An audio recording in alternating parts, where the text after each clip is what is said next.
नमस्कार, बॉम्बे व्यू कार्यक्रम में आपका स्वागत है।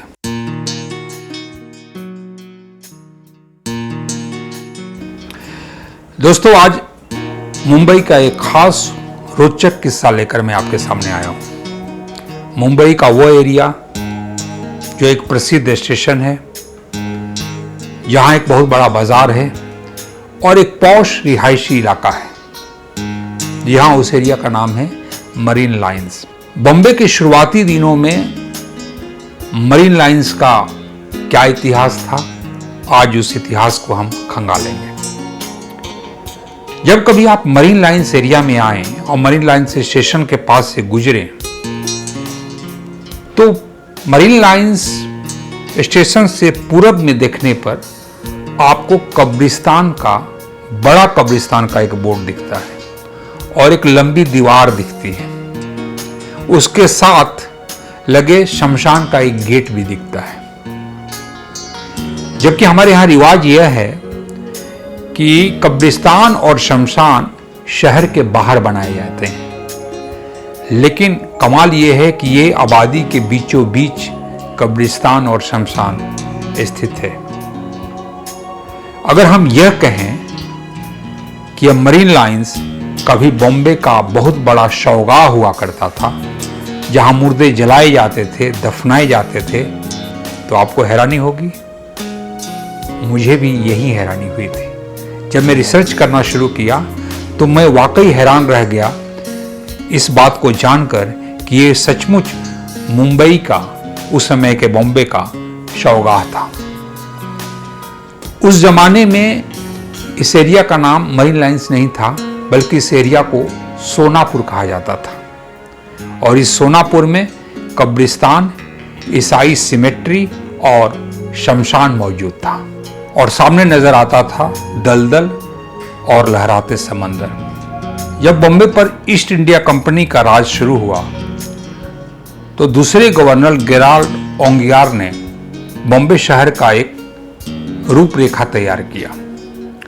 1670 ईस्वी में उसने यूरोपियन और अंग्रेजों के शवों को दफनाने के लिए ईसाई सिमेट्री बनाने का आदेश दिया और वो ईसाई सिमेट्री बना मेनधाम पॉइंट पर। अगर आप बॉम्बे के काला घोड़ा एरिया से वाकिफ हैं तो उसके पास है लायन गेट और लायन गेट के करीब होता था मेनधाम पॉइंट। 1673 ईस्वी में अंग्रेजों ने पारसियों के लिए मालाबार हिल पर टावर ऑफ साइलेंस के लिए जगह अलॉट की और उस जगह पर पारसियों ने कुछ ही दिनों में टावर ऑफ साइलेंस का निर्माण किया। टावर ऑफ साइलेंस में पारसी अपने लोगों का अंतिम संस्कार किया करते थे और इधर मुस्लिम लोगों ने, जो सोनापुर एरिया था जिसे आज हम मरीन लाइंस एरिया कहते हैं, यहां खाड़ी से बने जो दलदल था उसके करीब अपनी लाशें दफनाना शुरू किए और वो धीरे धीरे कब्रिस्तान का रूप लेता गया। 1763 ईस्वी में अंग्रेजों ने जो मेनधाम पॉइंट पर ईसाई सिमेट्री बनाया था उसको वहां से शिफ्ट करने का फैसला किया। ईसाई सिमेट्री को इसी सोनापुर एरिया में शिफ्ट किया गया। तब तक यहां पर कब्रिस्तान मौजूद था, दलदल और बहुत सारे यहां नारियल के पेड़ हुआ करते थे। अंग्रेजों ने जब अपना ईसाई सिमेट्री सोनापुर एरिया में बनाया, उसका नाम उन्होंने अपने पादरी अर्नोल्ड बरस के नाम पर पादरे बरस रखा। ईस्ट इंडिया कंपनी 1818 ईस्वी में इस सिमेट्री से गिरगांव तक जोड़ने वाली एक सड़क का निर्माण किया। नारियल के पेड़ों के बीचों बीच वो सड़क गुजरती थी और उस सड़क का नाम उन्होंने अपने पादरी अर्नोल्ड बरस के नाम पर बरस लेन रखा और वो बरस लेन आज भी मौजूद है। सोनापुर एरिया में मुस्लिम कब्रिस्तान, ईसाई सिमेट्री अस्तित्व में आ गया। पारसियों के लिए 1673 ईस्वी में पहले से मालाबार हिल पर टावर ऑफ साइलेंस मौजूद था, मगर हिंदुओं के लिए इस सोनापुर एरिया में कोई जगह अलॉट नहीं की गई। हिंदू चाहते थे कि उनके लिए शमशान भूमि के लिए ज़मीन दी जाए, लेकिन बॉम्बे प्रशासन ने उनकी एक नहीं सुनी। हिंदू बैकबे खाड़ी के पास, जो आज ईरोज सिनेमा से लेकर एयर इंडिया तक की जो बिल्डिंग है, वहां तक बैकबे खाड़ी हुआ करती थी।